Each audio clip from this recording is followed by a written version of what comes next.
ಯಾವಾಗಲೂ 2010ರಿಂದ ಈ ಒಂದು ಸಾಮಾಜಿಕ ಸೇವೆ ರಾಜಕೀಯಕ್ಕೆ ಬಂದಿದ್ವಿ. ಅವತ್ತು ನಮಗೆ ಅಧಿಕಾರ ಇರಲಿಲ್ಲ, ಯಾವುದೇ ನಮ್ಮ ಪಕ್ಷ ಅಧಿಕಾರದಲ್ಲಿ ಇರಲಿಲ್ಲ. ನಾವು ಕೂಡ ಹೋರಾಟದಿಂದಲೇ ಜನರಿಗೆ ನ್ಯಾಯ ಒದಗಿಸಿಕೊಡ್ತಾ ಬಂದಿದ್ದೀವಿ.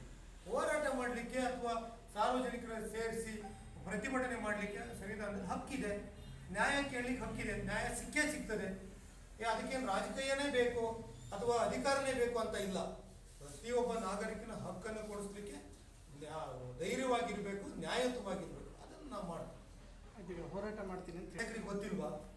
ಈಗ ಶಾಸಕರ ಗಮನಕ್ಕೆ ಇಷ್ಟೆಲ್ಲ ನಡೀತಾ ಇದೆ, ಶಾಸಕರಿಗೆ ಗೊತ್ತಿಲ್ವಾ ಏನಾಗ್ತಾ ಇದೆ, ಯಾರು ಭ್ರಷ್ಟಾಚಾರದಲ್ಲಿ ಇದ್ದಾರೆ, ಅವ್ರಿಗೆ ಕ್ರಮ ತಗೊಳ್ಬೇಕು ಅಂತೇಳಿ ಶಾಸಕರಿಗೆ ಗೊತ್ತಿಲ್ವಾ? ನಿಮ್ಮ ಕಡೆಯಿಂದ ಏನಾದರೂ ಪ್ರಯತ್ನ ಇದು ಗಮನ ತಂದಿದ್ರು? ಇಲ್ಲ, ನಮ್ಮ ಕಡೆಯಿಂದಲೂ ಸಾಕಷ್ಟು ಸರಿ ಗಮನ ತಂದಿದ್ವಿ. ಆಯಿತು, ಕ್ರಮ ತಗೊಳ್ತೀನಿ ಅಂತ ಹೇಳಿದ್ರು. ಅವಧಿ ಉಪವಾಸ ಅವರು ಬರಲಿಲ್ಲ ಅಂದರೆ ಈ ಅಮರನಾಥನ ಆದರೂ ಅಂತ ಹೇಳೋಕ್ಕಾಗಲ್ಲ.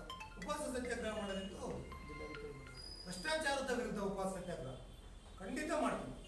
15ನೇ ತಾರೀಕು ಒಳಗಡೆ ಸಮಸ್ಯೆ ಆಗಿಲ್ಲ ಅಂದರೆ, ಕ್ಲಿಯರ್ ಆಗಿಲ್ಲ ಅಂದರೆ, ನಾನು 15ನೇ ತಾರೀಕಿಗೆ ಮುಂದಿನ ದಿನ ಉಪವಾಸ ಸತ್ಯಾಗ್ರಹ ಕೂರ್ತೀನಿ. ಜನ, ಈ ತಾಲೂಕಿನ ಜನ ಬೆಂಬಲ ಮಾಡಬೇಕು ಅಂತ ವಿನಂತಿ ಮಾಡ್ತೀನಿ. ಮತ್ತೆ ಪ್ರೆಸ್ ಮೀಟಿಂಗ್ ಮಾಡಿ ವಿನಂತಿ ಮಾಡಿ ತಾಲೂಕಿನಾದ್ಯಂತ ಕರಪತ್ರ ಮಾಡಿ ಹಂಚಿ